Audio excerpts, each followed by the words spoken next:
All right, hello everybody. Welcome back to another episode of Field Pass Podcast. Um, Braden and I here are going to go over this most recent weekend NFL football, and then really just look on forward into the future as we started getting towards the end of the season. Each of these games, if you're coming down to the wire and you're not completely blowing everyone out of the water, should be really important to you. So we're really excited. The stakes are higher. The stakes were pretty high for me this weekend, as well as I bet my honor on the Seahawks losing to the Philadelphia Eagles. And as much as I love him, Ohio State man Jackson Smith and Jigba forced me into dishonoring myself in my own podcast and wearing a Seahawks jersey, which I've actually come to like. I like the fit of this. Most of my jerseys are like a varying level of sizes, so I'm a pretty big fan of how this sits on me. So it may be like maybe this is a blessing in disguise. I found a really cool jersey that I get to appreciate now. But nonetheless, I'm wearing this until the end of the regular season because of my overconfidence in the Eagles' capabilities. And my complete misevaluation of Drew Lock. I wrote him off and he didn't write back. So that's where I'm at right now. Shame is on my head. And I think that's all I have to say about that. Uh, is that I'm an idiot. And although the Seahawks still probably aren't going to make the playoffs, which is what I had originally stated, and which was kind of like the foundation of this bet.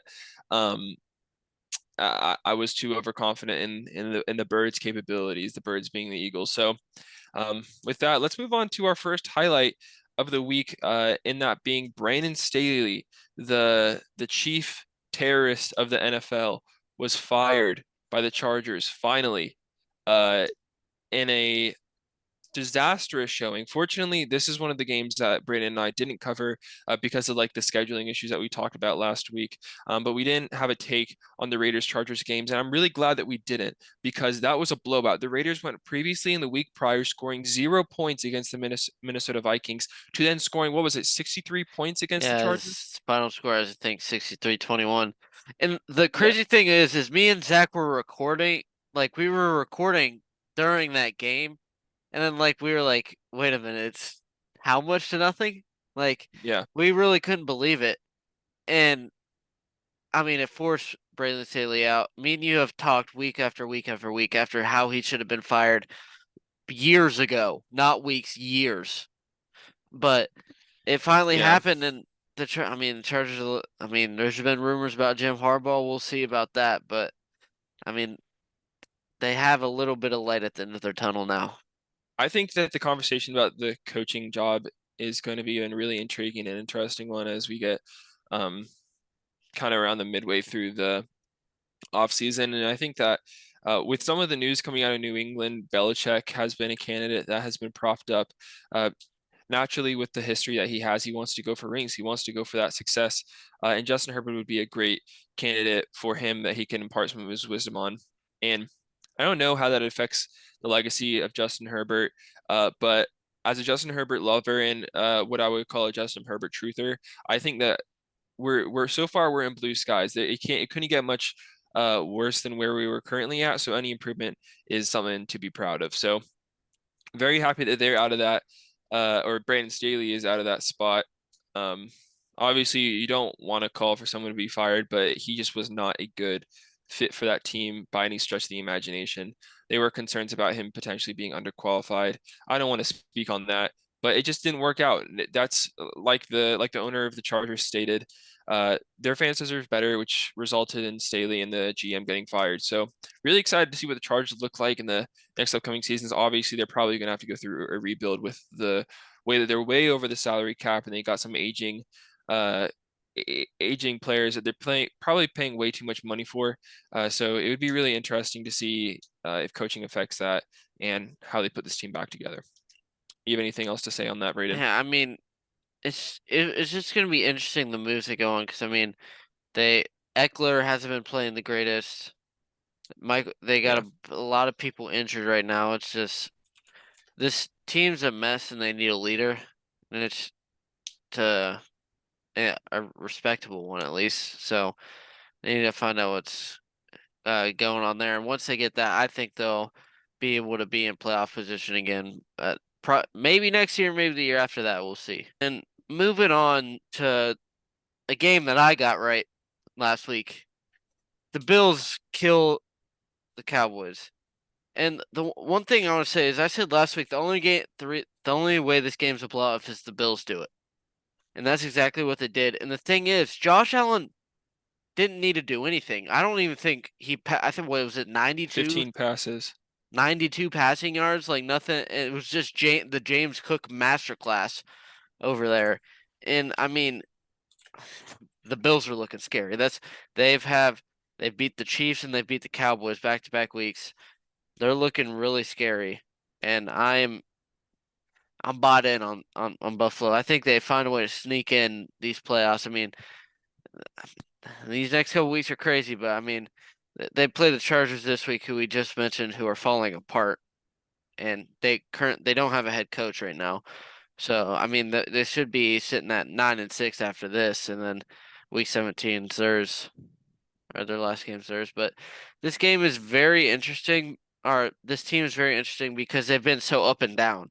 They started so well, blowing the Dolphins out, and then they had the spiral where they lost to the Bengals and everyone, and then they're back on top again. So, I mean, this team, let's see if they can stay consistent because they have two back-to-back great wins. Is if they can stay consistent and win these next couple to get into the playoffs.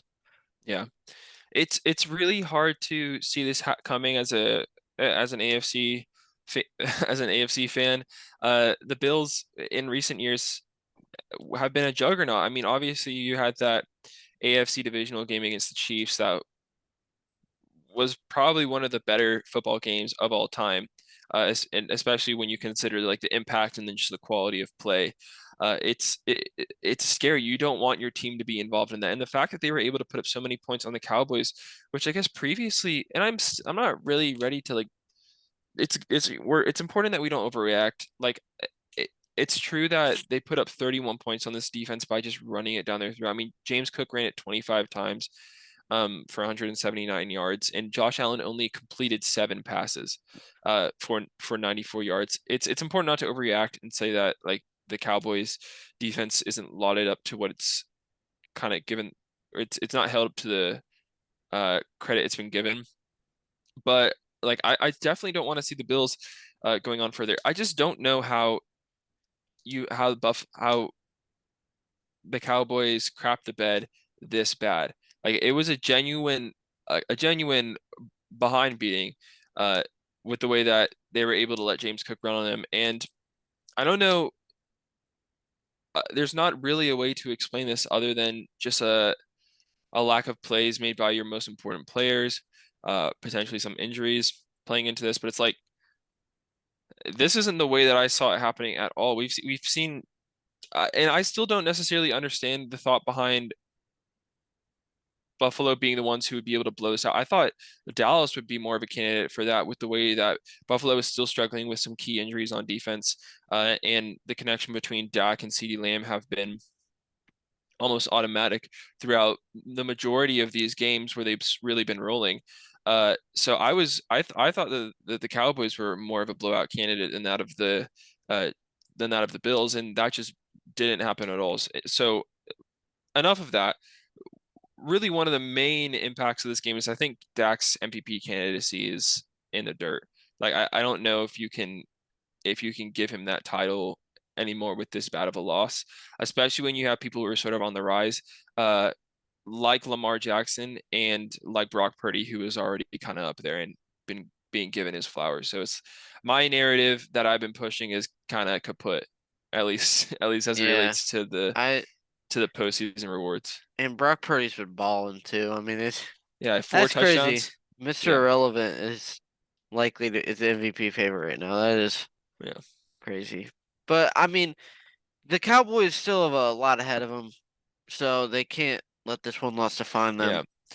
But also But the Bills also have a lot ahead of them as well. I mean, unless they win out, they're not in control of their destiny. yeah, Like, and it's true, like they're going to win this game against the Chargers. Like if they don't, then we're having a completely different conversation.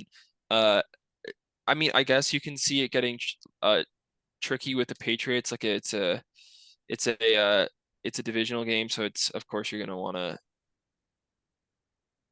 gonna there's going to be toughness to it. And then you also have the Dolphins, which is another one. So it, those two games aren't necessarily going to be easy, but they're going to have to string together 3 wins in order for them to be solidly locked in. Yeah.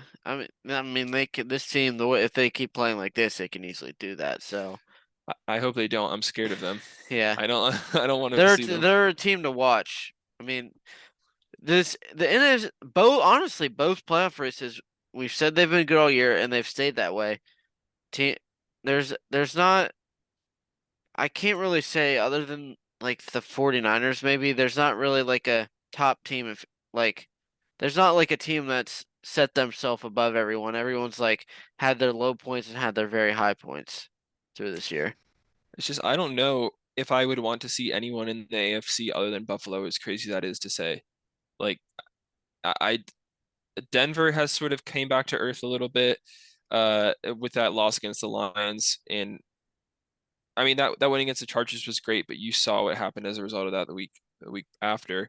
And even the Ravens, they were letting Jacksonville hang around nearly the entire game.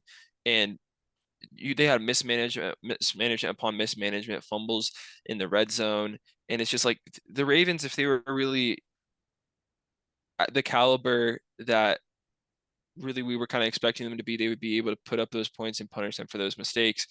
And we haven't really been able to see a showing like that, like Buffalo's been able to put on. So I think like this is a candidate for the best win for the AFC, or at least for like a playoff contender in over the course of this entire season. Like this is probably like the best resume game. Uh, so it's like it's freaky. I don't want to see them at all. So hopefully their prior losses are enough to keep them out for my sake. But if you're a Buffalo fan, man, you're riding high and hoping that you can keep it rolling over these next 3 games. Yeah. They just gotta stay consistent, like I Yeah. said at the beginning. But we brought Andy on last week, and he had plenty to say about the Packers. And he said the defense needs to step it up.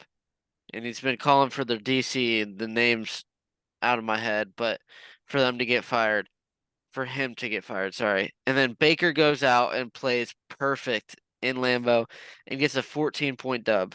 And I mean, this was a very impressive game for Baker. He's he's been serviceable at that QB position. They don't need, would want a Patrick Mahomes, but they can win with a game manager type like Baker. And that's all he needs to do. And that's all he went above and beyond this last game.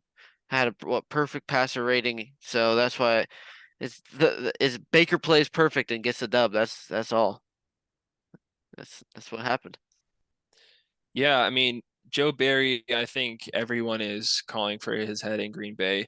Um, not literally, obviously, but it's like it when you have a franchise that's so lauded with success and you see such a critical error in that of the defense, especially when like Jordan Love started to appear to be putting it together. It's kind of like whack-a-mole. Once one problem solved, another one appears. And yeah, this sucked. If you're a Green Bay fan, I mean, this was a course correction week, and that was the complete opposite. You let Baker Mayfield throw completely perfect on you. Chris Godwin was all over the place, rolling up stats, and it's like if this is what you're going to allow for your Green Bay, that needs to change and needs to change quick. To Baker's credit, he's rolled with the punches. I mean, he basically had one point you could look towards in the season prior, like that was actually beneficial to him, and that was the game in which he led a comeback drive with like less than 2 minutes left against the Rams Yeah, after on signing their like 3 days notice. their three Yeah. days yeah, like that was really the only thing. And when you're looking at that, he didn't stay with the Rams, so he's like, was he in free agency or was he traded to the Buccaneers? He was in free agency, I I think it was believe. free agency. And it's like this is a guy who has been able to roll with the punches. Obviously the situation with Cleveland ends up kind of turning on itself really bad. I mean, you had the Deshaun Watson speculation, and then he basically comes out with the Apple Notes. Like I'm not going to be here anymore, essentially kind of torpedoing his value. Then he goes to the Panthers, and as we can see, it's possible like that was another franchise who just wasn't able to put it together because he's found a way over to the Buccaneers, who I would say under Todd Bowles probably aren't able to put it together. Like they're not any more skilled than the Browns are, any more skilled than the Panthers are in terms of acumen. Uh, but I mean, for some reason they're able to make it work. And this quarterback room that we were making fun of is like clearly the worst in the NFL in the preseason. Has just had a game where their starter was well, what was it? It was let me pull up his stats right now. He was well, not necessarily perfect, but like as close to perfect as you can be. 22 for 28 for 381 yards, nearly putting up 400 yards in the Green Bay Packers and four TDs. So they've been able to make That Baker has work. to be one of his career highs. Oh, certainly, yeah. And it's kind of funny because as we approach Christmas, this haunts me because when there was the Christmas game where Baker threw like I think it was five interceptions against the Packers on Yeah, it was something like that. it was like Christmas Eve or Christmas Day. I think it was Christmas Day. So Baker Bros are up, and I'm happy for him. I'm actually genuinely happy he's been able to put it together. His personality has like rubbed me the wrong way a number of times, and I'm glad that I don't necessarily have to deal with him anymore. But I'm happy that he's been able to string together some success in Tampa Bay, and they're in a good position. I mean, with the Falcons losing, they could be in a position where the NFC South is potentially within reach. Yeah, and they're right in the race. And the thing you mentioned about Baker's time at Carolina and how it wasn't the greatest. I mean, who, Frank Reich was still the coach, wasn't he? Or no, it was That Matt was Rule Matt now. Rule. But that was even worse than Frank Reich. Like, and you saw what's happening. You see what's happening to Bryce Young right now, and it's like you're asking the same question kind of with Baker. Is the QB just bad, or is the talent being wasted? And Baker has shown glimpse of that. He still can give a lot to a franchise. I mean, we're gonna see how he can't. I mean, it's just one game. We can't be like he's the greatest quarterback ever in existence. We got to come back down to earth. He has to play this week against the Jags. So I mean, we're gonna see this week if he can do this consistently. Our Packers defensive coordinator is just really that awful at his job. I mean, that one of the those are probably the two things that we're gonna find out. Yeah. All right. Finally, we have one more highlight for you guys about this week. And that would go back to the Texans winning against the Titans in overtime, basically without any of their starters. Of course, you're missing Tank Dell. Nico Collins was out for this game. You had Cleveland legend Case Keenum starting or taking snaps against really a Titans team that doesn't have any excuses. Uh, it, it, Braden, what do you think about this game? Like, what do you think this says about where these teams are I mean, for the Titans, it's pretty clear they're not making the playoffs. They're not going to make a Yeah, run. they're eliminated already, so Yeah. they're So, done. I mean, I guess the higher stakes are with the Texans. So, what do you think about this team after a win this weekend? Yeah, first of all, the Titans absolutely blew it. This was their game. This was their game to lose, and they for sure lost it. Like Yeah. there's no excuse for them to lose that game. They are down their starting quarterback and their top two wide receivers. Dalton Schultz, I don't know if he was lining up at wide receiver, but he was probably the best playmaker on the field. They're tight end, and like they the Titans, this has been their story all year. They can't win games. I mean, obviously their record's not good, but like even when all the odds are in their favor, they still lose. Like this was a bad loss for the Titans, and I don't know, Mike. Oh, what's his name? What's the head coach's Vrabel. name? Yeah, Vrabel. So it was blanking. Should be on the hot seat because I mean, this team is not it. This roster they got is not it. I know Will Levis has shown some glimpses, but it's not bad. I mean, the thing with the Texans though is we said it like they need to win it, but even though they did win it, I'm not so sure because especially since Stroud's not playing this week, or it's looking that way at a couple of days out. Yeah, I doubt. it's really unlikely that he plays. Yeah, I doubt he plays. I mean, in Case Keenum, no offense, I don't think he's. Is this game in Cleveland or in Houston? It's in Houston. I don't think he's winning this game regardless. I really. If he does, I'll eat my words next week, but I really don't think. I mean, Nico Collins may be back, but I don't know if that's going to help him much against the one of the best defenses in the league. So that would put him at 8-7, right? That means A win against the Browns. yeah, Yeah, a win against the Browns would actually put them at um that would put them at nine. Sorry, it would put them at 9-6. they have 5 losses. Uh, The they have Texans. 6 losses. Yeah, if they lose to the Browns, they'll be Oh, at sorry, that would make if they lose the Browns, it would be 8-7. yes, and then they Yeah, play. Then they'd have the win out to make the playoffs. yeah. So It's kind of yeah. Winning out at that point, you would win. You would probably get to the playoffs, which and it's a Titans versus Colts game, so they get to the crappy part about that is if you're Tennessee is you by this point, God willing, CJ Stroud should be back, which is like going to be even worse for the Titans. Like I don't think it's going to be any better for them if he actually plays that game, unless it's like something more serious. But concussions are really weird. Uh, you could with the way that it works now, you could have someone who's out for like over 4 weeks if they're showing like light sensitivity or something like that, which is good. Like it's a great move in the right direction, but it's if yeah, CJ comes and that back was a bad concussion too. yeah, and if CJ comes back um, after this Browns game, then the playoffs are still in play. Um, it would just not particularly easy games against. It's a game against the Titans and the Colts, um, but maybe they can get away in. I just don't know how far they make it with the way their injuries are kind of stacking up, and it's kind of seems like they've taken a dip. As much as I do like this team. Yeah, and it's looking like a week 18 playoff eliminator pretty much between Colts and Texans, unless if one of those teams shows up before then. So, I Yeah. mean, they got their playoff hopes. Their starting QB hopefully will be there to decide it. But uh, but I mean, they got a lot of work to do. They still got a lot of work to do.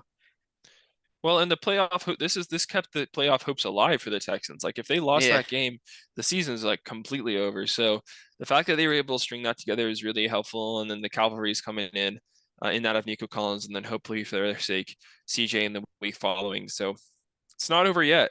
they're Which still just goes to fighting. show, They're still yeah, which goes to swinging show that every week can be of interest in this NFL season. for sure. All right, well, that's all we have in terms of highlights.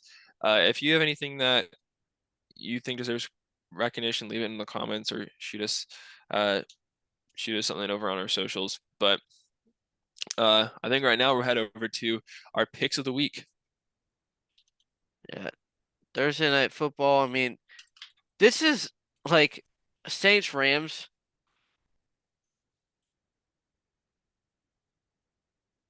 Do you see that? All right. Thursday night football.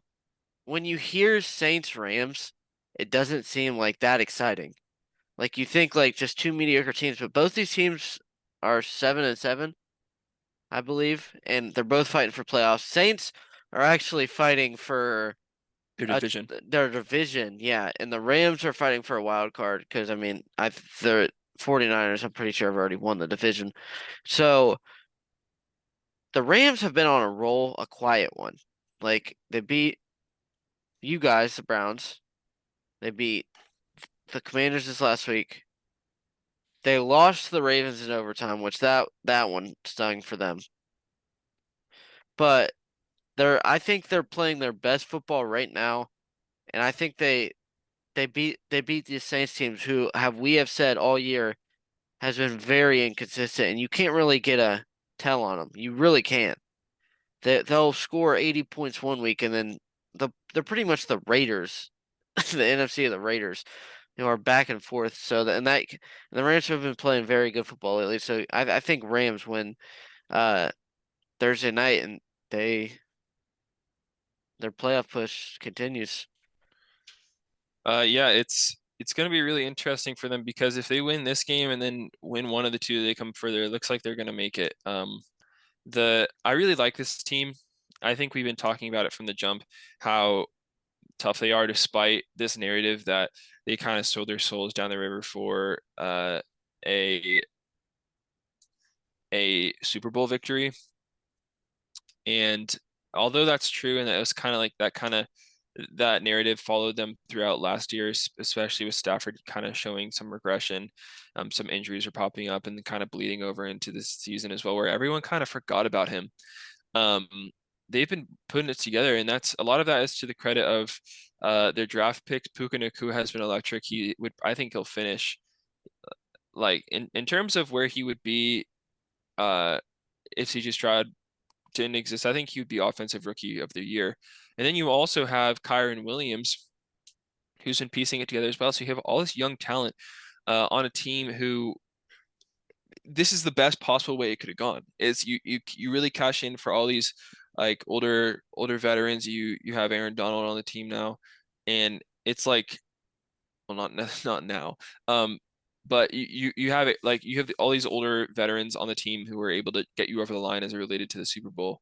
But then out of nowhere, you're able to get all this young and youth talent who's being able to refresh your team and create plays for you in a way that some of the veterans maybe wouldn't be able to, and it's certainly kind on the cap as well, because they're not really taking up that much of they're not really taking up much of the pie as it relates to salary. So they're in like a really decent spot, and to say that they were like a solid team against against the Browns and really against any team that they played this season would be an understatement. I mean, they were kept in that game against the Ravens, who are essentially at the top of the AFC right now.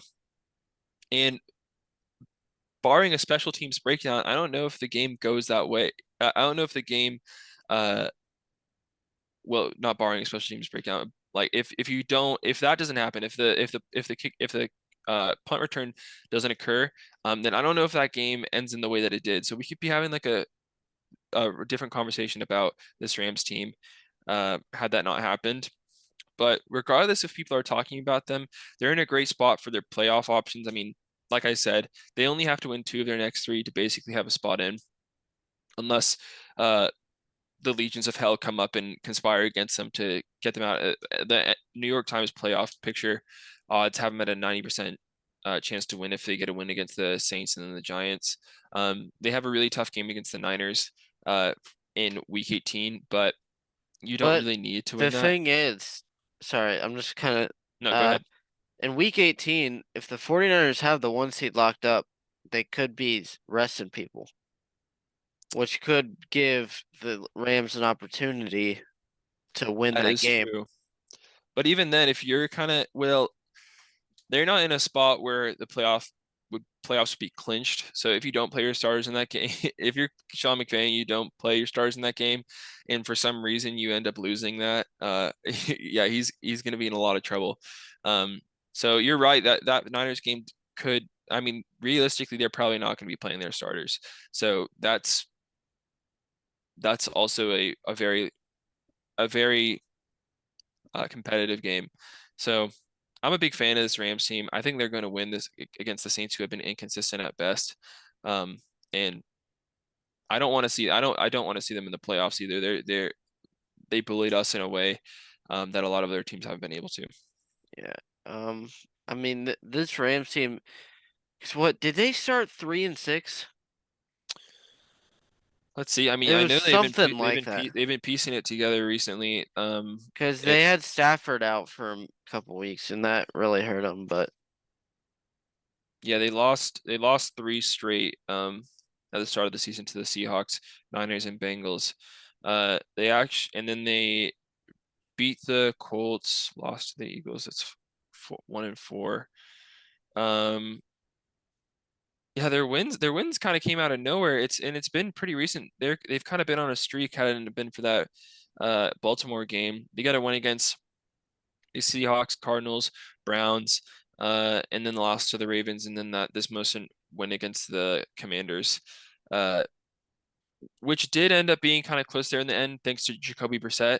But I just feel confident in this team to really take it over the line against the Saints. Yeah. And it would be very. I think this is gonna actually be a entertaining game to watch. Yeah, So it's kind of weird because the games at which previously at the start of the season um, looked to be like kind of mediocre ended up becoming really good, and then midway through the season, uh, like well, not even midway, earlier in the season where we saw these quarterback injuries, and then you sort of look further down the line at these playoff games or these primetime games, like this is going to stink royally. They've actually gone pretty decent as it's gone further and further. So it seems as you get closer to these primetime games, they tend to get better, yeah, which is where you want to be going if you're the commissioner. for sure. All right, Bengals and Steelers on a Saturday game. We're really excited now that college football is over with, that we get a couple Saturday games. Just it's enough to tide you over through the weekend. Bengals and Steelers, they are also in a really similar situation as it relates to access to the playoffs. The Bengals really have been riding high with Jake Browning. He's been able to put it together and get a really impressive win and over this weekend over the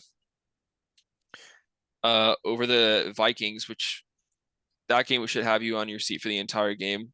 Uh, Yeah, you know, Zach, I was freaking out during that one.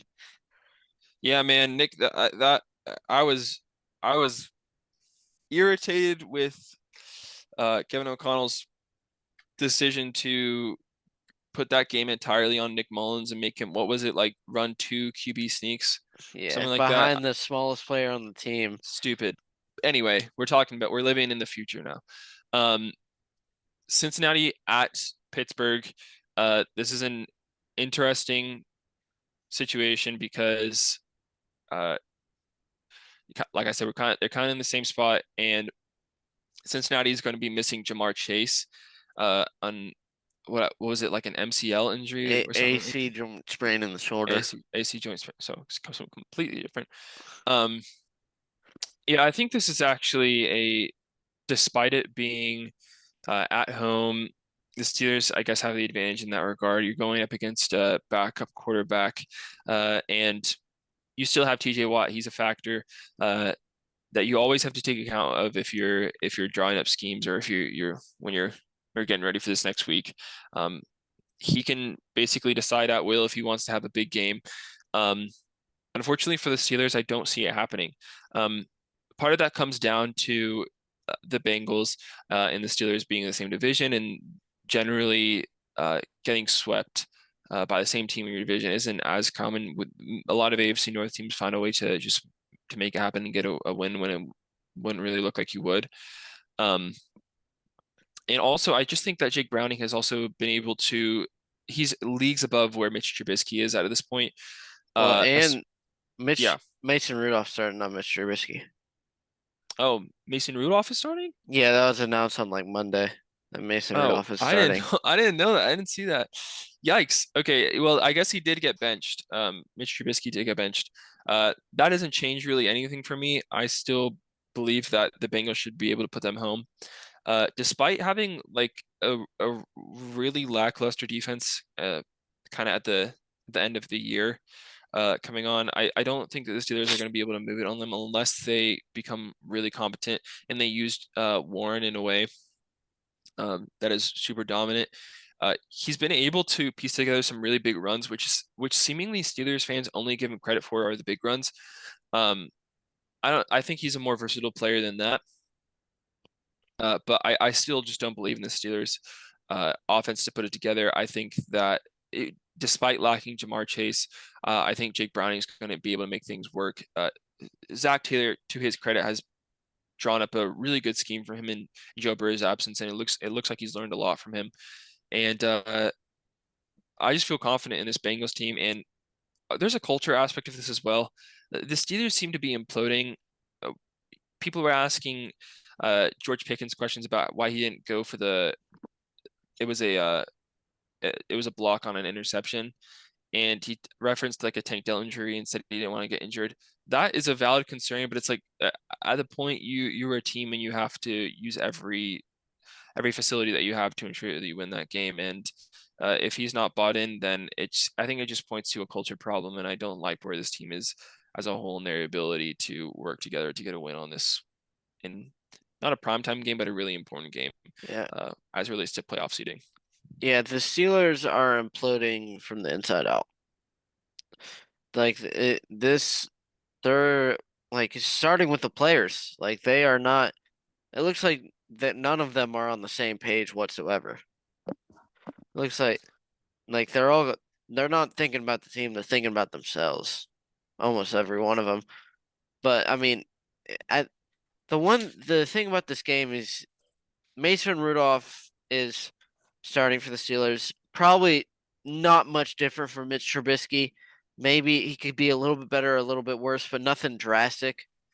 So what it really comes down to is the Bengals defense and offense. The Bengals proved last Saturday. Jake Browning didn't have a great game. I mean, he had a subpar game, and they still got the job done. We have been saying through this Jake Browning run that the second he stops throwing lights out, it's over. He didn't really throw lights out. He had a couple good throws, but like especially the T. Higgins touchdown, it wasn't that good of a ball. It was about 10 to 5 yards short of where T. Higgins was. He ran up to it and made a play. So they're Jake Browning. Yes, they're good when Jake Browning plays great, but they're not relying on that. They're relying on the wide receivers just to make plays and everything. In this defense, even though they haven't been the greatest, Zach mentioned to me yesterday that they're statistically one of the worst in the league right now. They're getting stops when they need to, though. If you look even before Burrow was hurt in games that were close, they were getting stops when they needed to. There was multiple instances where they did. But they need to play like against the Steelers. It's going to be a little bit easier. They need to be able to get stops throughout the whole game, just not when like the game's on the line. If that makes sense, because I mean, we saw against the Texans, the Ravens in the first matchup where they got stops and things like that. But this defense needs to play a complete game for the Bengals. That's what they need. Their offense, I think, will put up the same amount of points they've been putting up, which is around in between the 20 to 35 range, somewhere in there. But their defense just needs to play a complete game in this for them to make these playoffs. I think that's what it comes down to. But I think the Bengals do that and they win. Do you think missing Chase takes any points off the board? No, because they played pretty much the whole fourth quarter out in overtime without him. I mean, We'll yes, see. it's nice that he's there, but it didn't look like they missed a beat. Yeah, we'll see. The Bengals have been able to overcome injuries over the course of the season, so I think uh, this game is going to go to the one who's going to be able to be the most flexible. But yeah, I think it comes down to that Bengals defense, not the Bengals offense. Yeah, they're gonna have to step it up. All right, Bills Chargers. Do we have enough to talk about this one? I think that with the Bills riding high and the Chargers just reeling, they are in relegation tier. Like Nico, things from like Good Takes posted that along with the Panthers, they should be probably just be relegated to the USXFL, um, or The whatever the merging Panthers division make is. sense. I don't know about the Chargers. I mean, they still They got four. suck. They're miserable. Obviously they're like I feel realistically, I think the Bills will win by 21 points. I think I think the Chargers could get 2 touchdowns, but there's no reason why Josh Allen shouldn't be able to drive down the field nearly on every single possession and score some points on this defense. yeah, but I mean, like we said, the Bills are hot. It's just, I mean, the Chargers can beat teams, just not this team. They can't. They can beat middle to lower tier teams. They can't beat that upper tier. And Bills right now are playing like an upper tier team. So I agree that I think the Bills blow out the Chargers. It won't be as bad as the Raiders, but it'll be close. Yeah. I don't know how you replicate that. Yeah. Um, Moving on to a game that is not going to be great, but I guess it is interesting because they're relatively equal in power. Um, oh, and also, this is the worst ranked offense against the worst ranked defense in the league. And Jets, Commanders. Jets Commanders. Uh, I don't know what to make of this necessarily. I don't know if, do we know who's going to get this?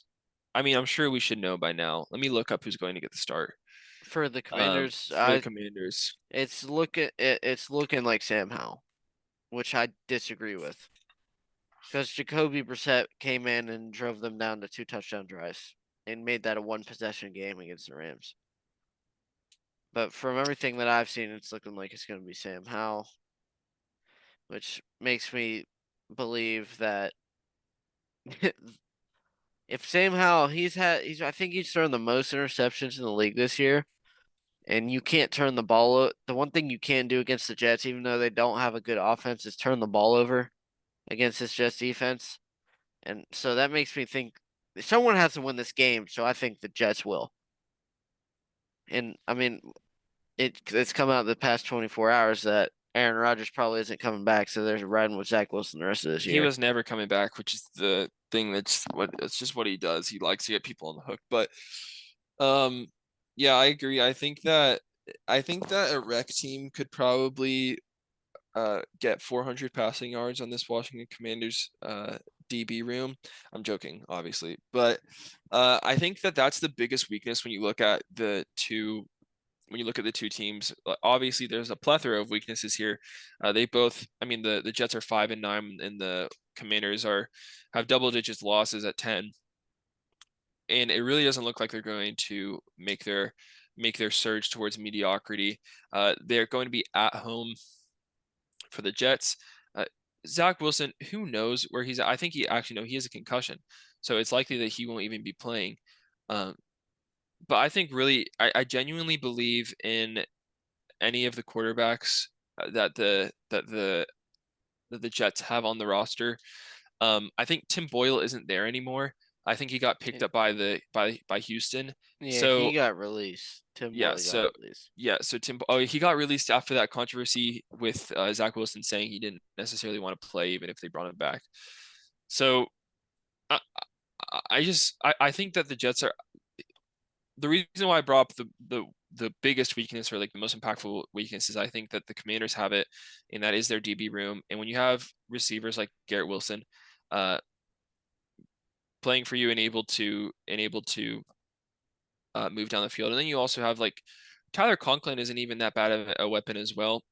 You also have Brees Hall, who hasn't had a great year, but I think is still a decent candidate um, for improvement in years following. My gut tells me the Jets. Yeah, and I mean, like I said, someone has to win this game or tie, obviously. But I mean, this if there's a if there was like a game every week that you look and you see what game has a chance to be a tie, this is the one. Because you never know. You really don't. Yeah, and it would be a gross tie, not fun. Yeah. Yeah. All right, Lions Vikings in a really interesting NFC North match.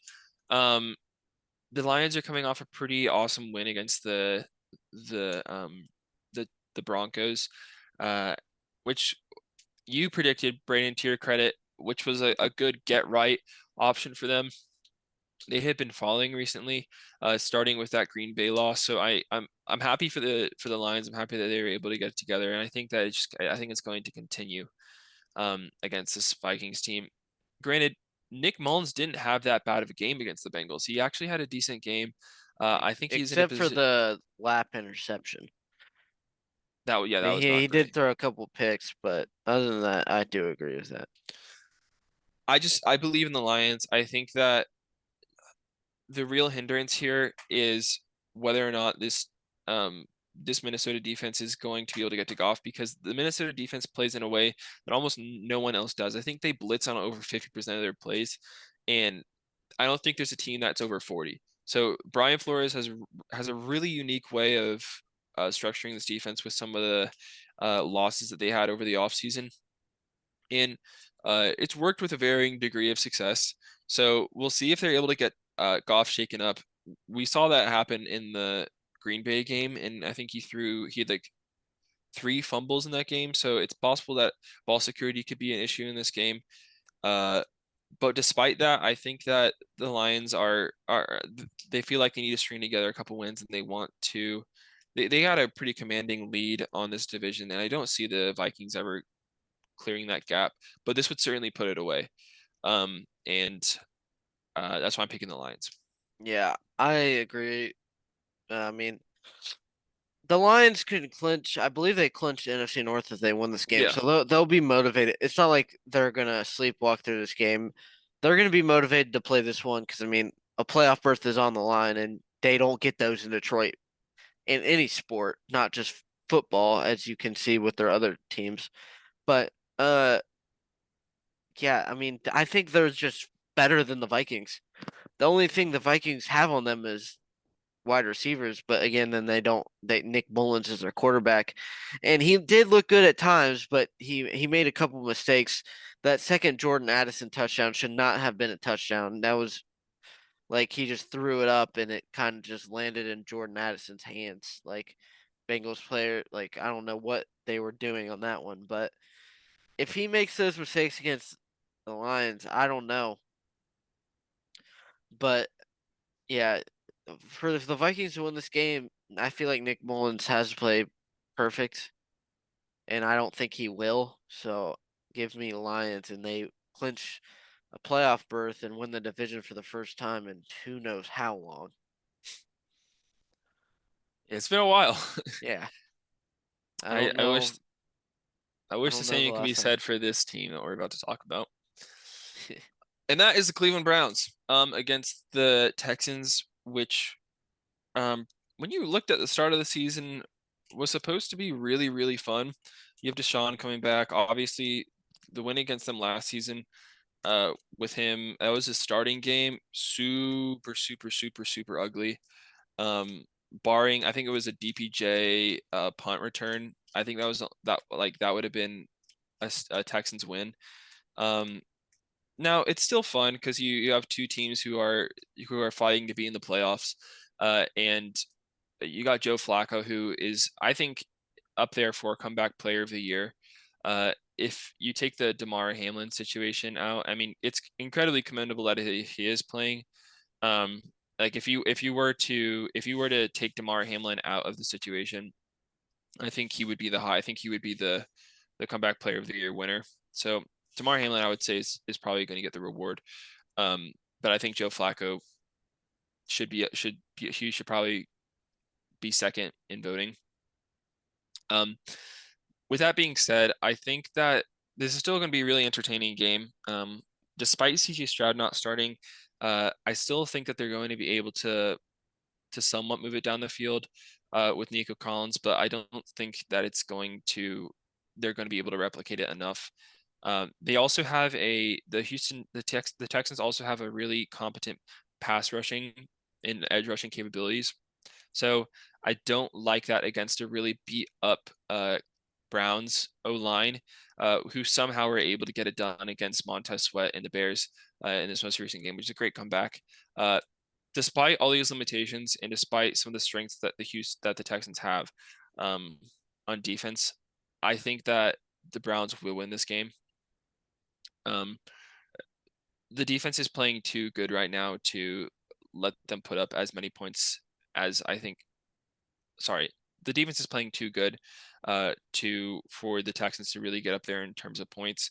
And I think Joe Flacco is going to be able to put it together on a couple really big throws because play action with him has just been absolutely killer for defenses across the league. And I think that the DB room in Houston, barring Derek Stingley, isn't solid to say the least. And I think he's going to be able to take advantage of that. And I think Joe Flacco will bring the W to Cleveland. Yeah, I mean, can you just imagine how much hype a Deshaun Watson versus CJ Stroud matchup would be getting right now? Yeah, it This would be would pretty. this would be like a game everyone had circled like we need to watch it. Yeah. But instead we get Joe Flacco versus Case Keenum. Yeah. uh, which is depressing if you really think about it for both teams. I know CJ Stroud's only going to be gone 2 weeks, but he was rolling. But I agree with what you said 100%. Case Keenum is not going to get this win. He shouldn't have got the one last week. It was the Texans didn't win that game. The Titans lost it, and I think that happens. I don't think that happens again. I don't think the Browns are a lot more disciplined than the Titans are, and they won't make the same mistakes over and over and over again. And and I think the Browns won this one pretty comfortably. I don't think you really had to stress much about this game. I think what Browns fans mostly got stressed about is whether teams like their playoff scenarios like of other teams are losing what that they need or not. That's what they're more stressed about than the actual game they'll be playing. Yeah, and the Browns do have it kind of easy coming here down the stretch as well. Other than the Bengals game, which is, if that's for a spot, that's going to be a dogfight. Um, we do have the Jets, so realistically that should be a win.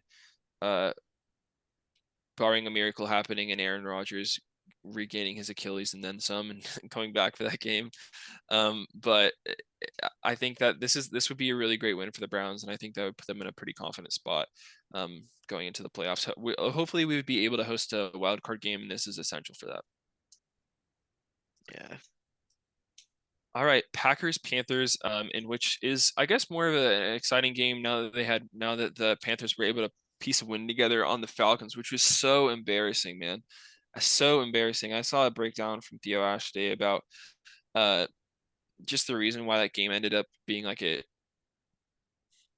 ended up, and it came down to Arthur Smith just not throwing the ball, relying on a uh like like a really boring run option with it's just awful. Like this, there's no other ways to put it. Yeah, it's Um, and it ended in a game-winning field goal, in just crappy conditions where there were like 17 people in the stadium. Like this is just an awful NFL game. If you pitch this to anyone outside of the country or you just didn't know what football is, they would think like this is the worst sport ever. yeah, that game was not like fun. No, not No, by any stretch of the no. imagination. I mean, what the score was 9-7, I think, Yeah. or 9-6, one of them. So it's not like it was a high scoring battle that was entertaining for the 15 people that were there. It was like 15 people were there at the beginning and two were there at the end of the game. Like people were leaving because of how bad it was. So, but I mean, we've talked about the Packers and how they've just crumbled, but I don't. I feel like they've already hit rock bottom. They can only go up from here. I don't see them losing to the Panthers, even though it's in Carolina. I still have faith that they can. The playoffs with them being at 8 losses may be a stretch, but I mean they could probably still win these next three if they really want to. Yeah, I think if the Packers lose this game, oh my gosh, that I Yeah, I Andy's don't gonna yeah, Andy may never come back on the podcast again if that happens. I I I think if if Joe Barry actually may be fired if they lose this game. Like that's the situation that we're looking at with the criticism that's been mounting up. Um, it's pretty miserable that the Panthers were even to get able to get a win over the Falcons, and I don't see them repeating that again. Um, ownership is terrible. The franchise is on fire. People are apparently ratting on each other, and if you lose this game to the the Panthers at really within this in the state that they're in, uh, yeah, you deserve whatever's coming to you. But give me the Packers if that wasn't clear already. All right, Seahawks Titans, my team yeah. against the Titans. Um, I actually kind of feel good about where the Seahawks are at this week against the Titans. Um, that was a really, really, really, really, really ugly, um, really ugly performance by the Titans, and it allowed for the option, the door still to be open for the playoffs, which is really scary for me. Um, you have a oh, sorry, they played the Eagles. The Seahawks played the Eagles, pardon me. Which and I'm sure we'll talk about them later, but the Seahawks have a favorable schedule going forward against the Titans, Steelers, and Cardinals. And realistically, I could see them winning all these games. So unless the Titans step it up and get a win, there's a possibility that I look like a fool. But with that said, I think the Seahawks will win this game. For some reason, the Titans just aren't able to put together. They're not able to use their weapons. We had a brief flash of a Will Levis and DeAndre Hopkins connection that seems to have disappeared. Treylon Burks was the leading receiver with 3 receptions in that Houston game, and I just don't see that them being able to replicate that on a competent Seahawks defense. Not thrillers by any stretch of the imagination, not even remotely close to generationally good.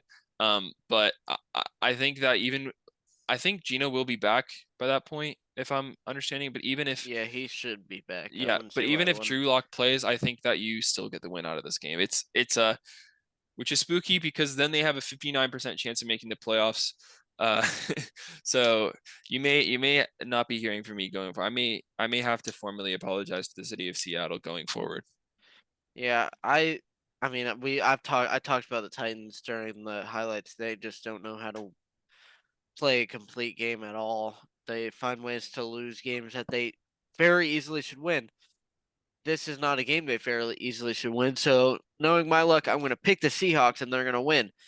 I'm still going to pick the Seahawks because I'm confident in them, even because they have Geno back, their starting QB. But I mean, yeah, the Seahawks, they should win this game, and if they need to win out because if they sit at 9-8, uh, they don't really have that many like good tiebreakers. They lost to the Rams twice, so that tiebreaker's out the window. They would have to. I mean, they need to figure out like something. If like they need, or sorry, I'm losing my train of thought. They need to win out, or they're out of the playoffs pretty much. So, I mean, like you said, this very easily could be done. If they win these next 2 weeks, I think they beat Arizona and get in. But I mean, they got to win week by week, play week by week. They can't be looking ahead to anyone. They just got to focus on their game. And if they get the job done, they'll be in the playoffs. And you may be wearing that a lot longer than 3 weeks. No, I know I never said that. I never said that. I'm just saying. No, no, the state I would not say that. Um, they actually don't need to win out, which is the scary thing. They only need to win 2 games for them to have apparently like a 75% chance. Now they're not completely in control of their destiny, which is a little bit scary, um, but I do think that winning those 3 games would be really helpful for them, and that would give them a lot of momentum going into the playoffs. Okay, so going into this next game, we have Colts Falcons. I think that uh, the Colts have a lot to lose. I mean, I don't know. Their playoff push going forward is going to be kind of difficult if they lose this game. You have the Raiders who are frisky, and I don't see this as necessarily being like a 50-50 split in terms of who's going to win that game. But I think that they could give them a lot of trouble. And then you have CJ Stroud, who we had mentioned before, is going to likely still be competing for a playoff spot. So that's going to be a really high profile game in Week 18. Um, so winning this game would be crucial. I think the Colts know that, and I think that they're really going to be able to hammer it through against the Falcons team, who had a pretty awful and demoralizing loss against the Packers, and a coach who should be fired going forward, if not now, before the end of the season. Um, Another key aspect of this team is Jonathan Taylor coming back. I really think that he's going to be helpful to this offense, which doesn't even necessarily need help. They were able to put up 30 points on the Steelers defense. Um, I see this happening again, and I don't think the Falcons are able to. They're not going to be able to get this win. Uh, let's see. Are they okay? It's at Georgia, so that's a little bit to the Falcons' favor. But regardless, I don't think it means much. I think that the Colts are going to be able to they're going to be able to keep their playoff hopes alive by getting a win on the road. Yeah. I think the Colts know they can't really afford to lose a game. Yeah. Like, because I mean, lose the tiebreaker to the Bengals, which is key, and I assume other teams. So they gotta be able to pick things up and win these games, and I think they do that. And I think they just beat the Falcons outright. 'Cause I don't. Who knows who's gonna touch the ball for Atlanta? So, Yeah. All right. but Jags Buccaneers, and which could be a really interesting game. I think that if the Jags lose this game, it's going to get really ugly going forward for their playoff aspirations. They do have two really easy games going forward against the Panthers and the Titans. Um, but losing this game would be really ugly for your playoff seeding. They're in a pretty decent spot. I think they're and where they're currently at is like the fourth seed. So you don't want to lose that spot. If anything, you want to compound upon it with these easy games going forward. Um, but like we talked about, the Buccaneers are frisky, and if Baker keeps playing this way, I think it's completely conceivable that the Buccaneers win this game. It is at Tampa Bay, and despite by the numbers, the Bucks not being as good, at least defensively, and what's kind of been highlighted more within Jacksonville is the prowess of the defense over the offense. I actually am going to pick the Buccaneers to win this game.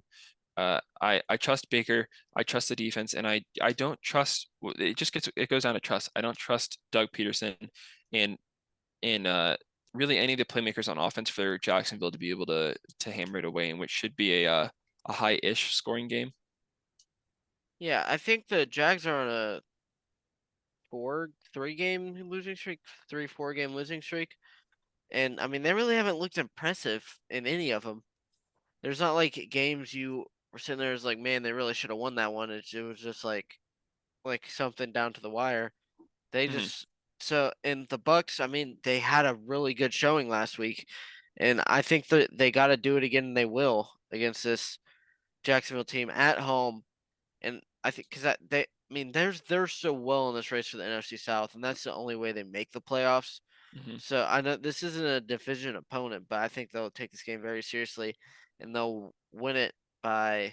I honestly wouldn't be surprised if they win it by more than one possession, Hmm. just because I have not been impressed by this Jacksonville team, and if they, I mean, I think if they lose out, the Texans could win the division, or if like the Texans win out and the Jags lose out, we could be talking about or no, they're both 8-6.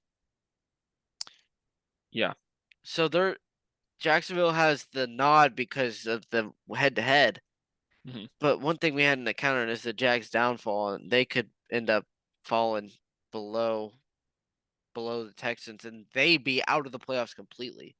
So Yeah. that's a thing for a different story. But I think the Bucks win this game. Yeah. Um.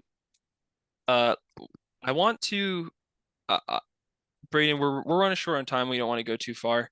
Um. Out of these games, which ones do you want to? I think are the most important because I think it's tired if we go through. I think we can skip. We can skip Cardinals and Bears. They don't have much of an impact on seeding. These teams are both out of the playoffs. And I think Giants Eagles, as much as as bad as the Eagles looked, they're not losing any of their spots. So let's really just go over Cowboys, Patriots, and Broncos and Ravens because I think that's where some people could get Yeah. tripped up. So So let's start with the Cowboys and Dolphins. Uh, what do you think about going to this game? um, it's I think home field matters in this game. Even like Miami isn't the like most dangerous place to play or anything, Hmm. but Miami wins when they're at home. Yeah. Like they usually don't lose at home. I actually think their only loss was the Texans game. If I'm thinking off the top of my head, so I could be wrong. But I don't know if they because they lost the Bills away. I don't Uh, remember who else they lost to. they lost to I think it was the Titans at home.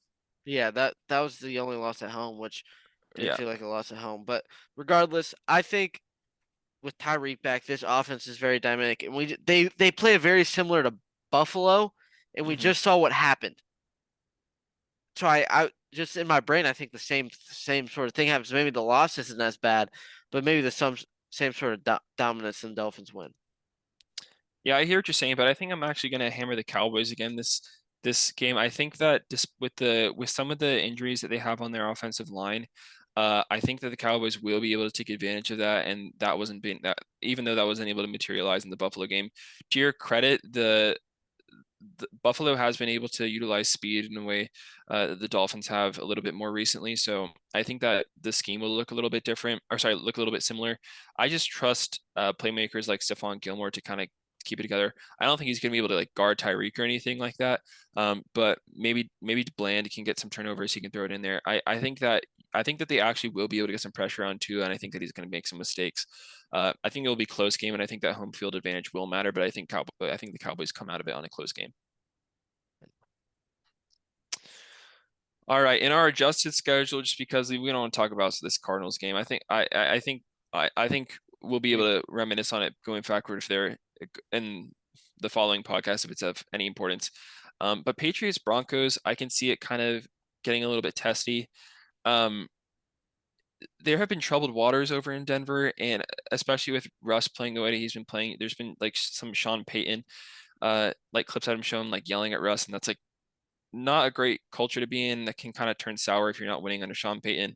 So I can actually see this game being kind of rough.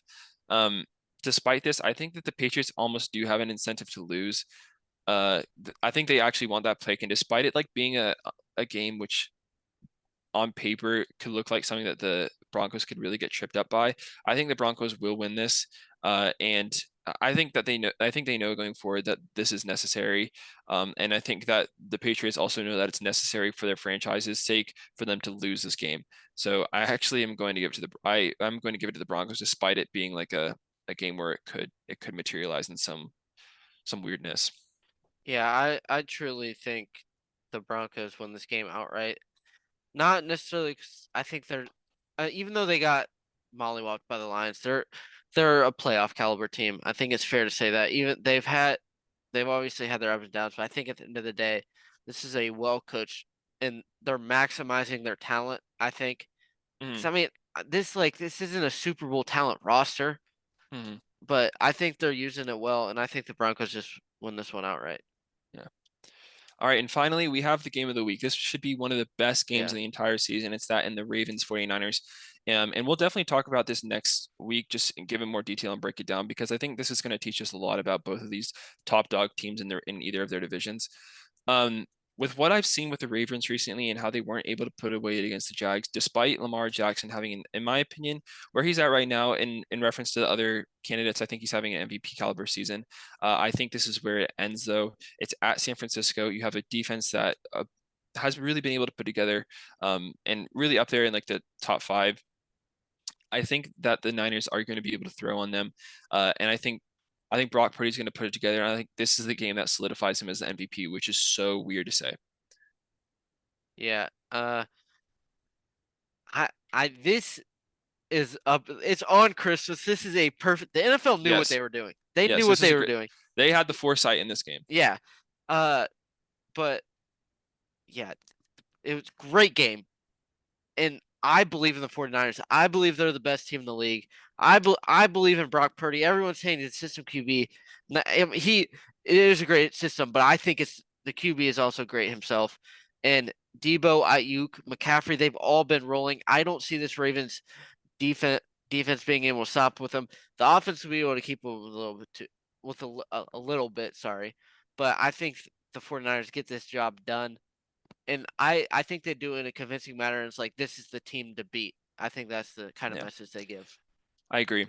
The thing is that Brock Purdy is a system quarterback, but the way that he's been playing, he is a part of the system. He deserves that credit. He deserves the credit that some of the high-profile players have been getting, and I think it's time that with the way other people have been playing, I'm not too mad about a Brock Purdy MVP candidate or an MVP winner, frankly. So, with that being said, thank you guys so much for listening.